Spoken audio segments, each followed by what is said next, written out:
Bonjour tout le monde et bienvenue à l'émission. Avant de parler d'un souper dans le noir qui est prévu le 7 février du côté de Granby, je reçois mes deux invités qui sont diplômés de l'Académie internationale Compétences Beauté. Avec moi se trouve Isabelle Larivière, esthéticienne, bienvenue. Bonjour. Et à vos côtés se trouve Éric Beaulac, dermothérapeute, bienvenue également. Bonjour. On a décidé de vous inviter aujourd'hui parce que vous voulez mettre en garde la population contre quoi? Bien, en fait, toute la démarche se situe au niveau de comment choisir son spécialiste en phototechnologie et qu'est-ce qu'on devrait observer au niveau des gens qui veulent avoir qui veulent aller voir un spécialiste. Quoi demander, en fait? Il y a un protocole à suivre. On pense que si c'est fait de façon professionnelle, les gens devraient poser des questions pour avoir des réponses, savoir si c'est fait de façon professionnelle et surtout sécuritaire, en fait. Et on parle essentiellement de lumière pulsée, de laser, d'électrolyse?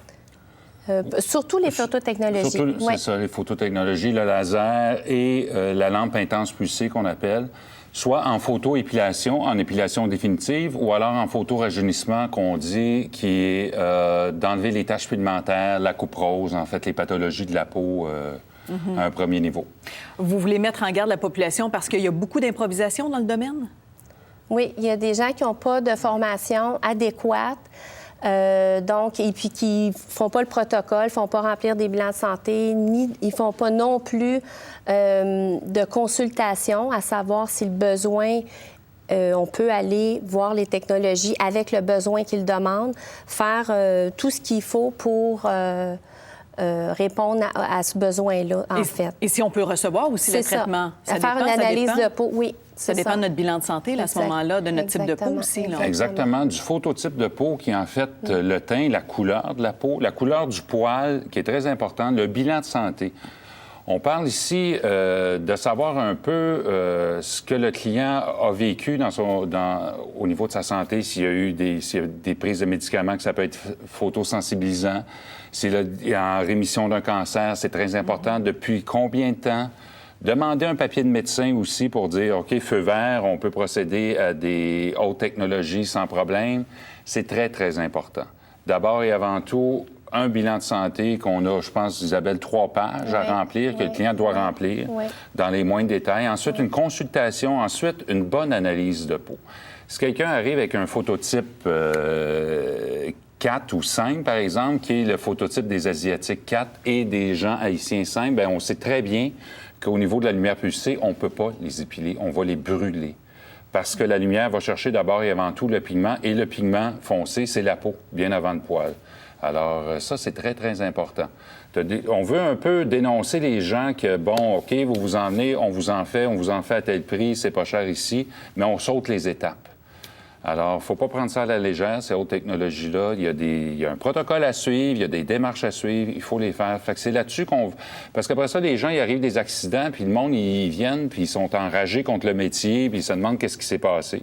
Puis nous, tous les jours dans nos cliniques, bien, Isabelle aussi, je crois que dans ta clinique, tu envoies des gens qui ont eu des très mauvaises expériences avec soit l'épilation ou le photorajeunissement, puis qui ont une très mauvaise opinion là-dessus. Alors, on veut défaire un peu cette mentalité. Parce qu'il n'y a pas de réglementation. Donc, la démarche, c'est de dire, si vous avez à consulter, vous devez avoir en main de poser des questions sur bilan de santé, consultation, étant donné que c'est pas réglementé. Fait qu'on dit aux gens, protégez-vous, parce que c'est des soins sécuritaires, mais si les bonnes questions sont posées, là, il n'y a pas de souci, on peut faire les technologies. Et demander les diplômes aussi.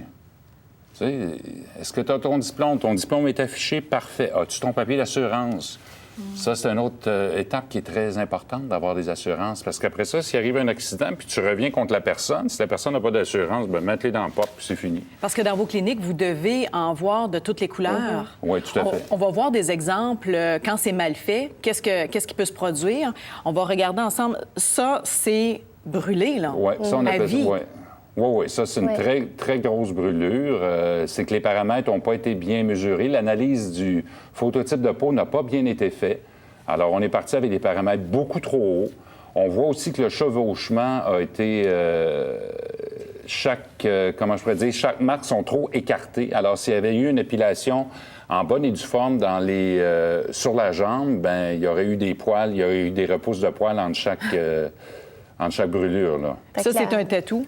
Oui, c'est une dépigmentation de tatou, puis c'est du corps médical qui doit faire ça. On réfère en médical. Il n'y a pas personne qui peut s'improviser, qui n'est pas dans le corps médical, à enlever des tatous avec ces machines-là. On n'est pas... on ne peut pas le faire, on le réfère. Donc, ça, c'est une erreur.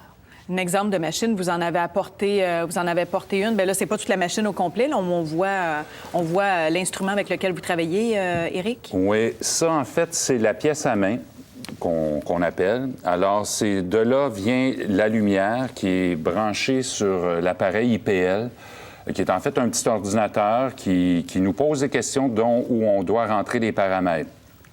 Alors, comme par exemple, si...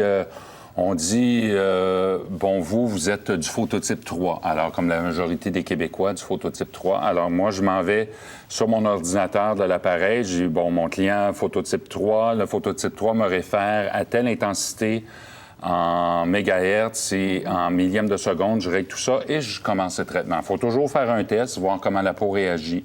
Si la peau a une accumulation de soleil, on va le savoir tout de suite par une rougeur. Alors, on arrête le traitement. Ou si la peau a une très belle réaction avec une belle petite pigmentation et une bonne réaction, on peut continuer le traitement.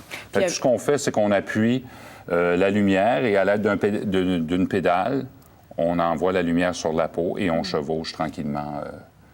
Puis avec cette lumière, la lumière pulsée, on peut enlever des cicatrices, enlever les taches brunes, enlever également les poils de façon pratiquement définitive. Oui. Si on veut avoir plus d'informations, il faut poser les bonnes questions auprès de notre spécialiste, pas le magasiner dans les pages jaunes, c'est ce que je comprends. Oui. Merci beaucoup d'avoir été avec nous. Isabelle Larivière, esthéticienne, Éric Beaulac, dermothérapeute, merci beaucoup.